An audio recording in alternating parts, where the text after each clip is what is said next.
आव्हान जे आहे ते देखील समोर आहेत. आपल्यासोबत चंद्रकांत खैरे जी आहेत. सर, शिवसेनेचं अस्तित्व कायम ठेवण्याचं आव्हान तुमच्यासमोर असणार आहे. शेवटचे 10 दिवस आहेत. उद्धव ठाकरेंची सभा देखील आयोजित करण्यात आली. शेवटचे 10 नाही, आता आपण 4-5 दिवस समजा.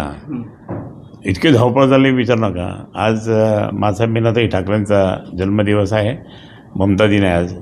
तोही कार्यक्रम चालू आहे. तिथे पदाधिकारी येतात, नमस्कार करून निघून लागले, कारण प्रत्येकाला जायचं, उमेदवारांना जायचं म्हणून आम्ही ते कार्यक्रम नेहमी करतो म्हणून इथे केला. आचारसंहितेमुळे मी ह्या हॉलमध्ये गेलेला आहे. म्हणजे कार्यकर्ते पूर्णपणे त्या ठिकाणी रॅलीमध्ये, प्रचारामध्ये पूर्ण बिझी आहे. सगळ्यात जास्त आघाडी जर घेतली असेल तर आपण शिवसेना, उद्धव बाळासाहेब ठाकरे या गटानेच, या पक्षानेच त्या ठिकाणी आघाडी घेतलेली आहे. कारण प्रचंड बाकीचे सगळे ते मॅनेज करायला लागले. त्याला मॅनेज कर, त्याला मॅनेज कर, त्याला पैसे दे, त्याला पैसे दे, असा प्रकार भाजपने सुरू केलेला आहे. भाजपच्या अनेक लोकांनी त्या ठिकाणी अनेकांच्या घरी जाऊन पैसे द्यायला सुरुवात केलेली आहे आत्ताच.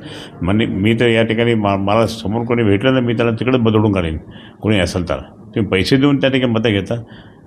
जनाधार नाही आहे काँग्रेस को असं म्हणणारे तेच आज जनाधार विकतले ते बोलते. आज हेच जनाधार विकत घेऊ लागले भारतीय जनता पार्टी. खरे साहेब, तुम्ही बघत असाल की शिवसेनेच्या फुटीनंतर महापालिकेची ही निवडणूक होते आहे. एकेकाळी तुमच्यासोबत राहिलेले सहकारी या ठिकाणी तुम्ही पाहिले असतील.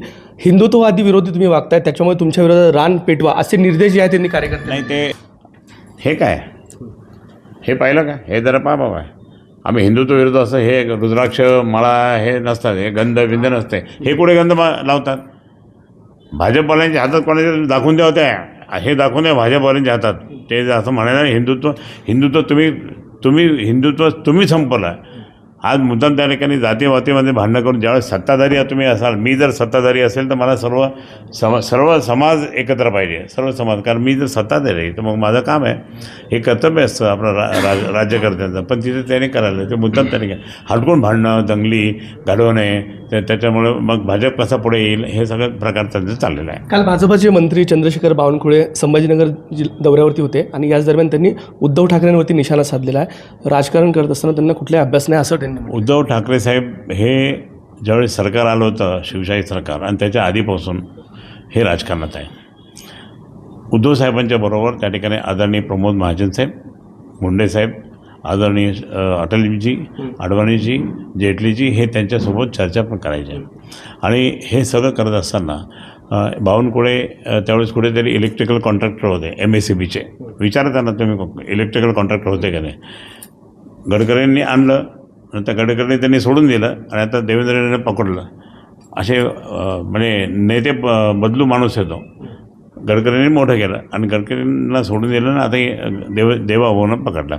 आणि स्वतः काहीच माहिती नाही त्यांना काय माहिती आहे? सरकार चालवलं उद्धव साहेबांनी, 2.5 वर्ष सरकार चालवलं. त्यावेळेस माझ्या सरकारने हजारो लाखो लोकांना त्या ठिकाणी कोरोनामधून वाचवलं, माझ्यासुद्धा वाचवलं. हे किती महत्त्वाचं काम केलं. महाराष्ट्राचा किती मोठा प्लॅन त्यांनी केला तयार, की आपल्याला खूप मोठं त्या ठिकाणी हे करायचं आहे, राज्य मोठं करायचं आहे, हे त्यांनी प्लॅन केला. हे सगळं बुद्धिवान आहे. हे प्रबोधनकार ठाकरेंचे नातू माननीय शिवसेना प्रमुखांचे चिरंजीव हे संपूर्णपणे त्या ठिकाणी, आता तर दोन्ही भाऊ आहे, हे सगळे त्या ठिकाणी जबरदस्त बुद्धिवान आहे. म्हणून यांची फाटलेली आहे.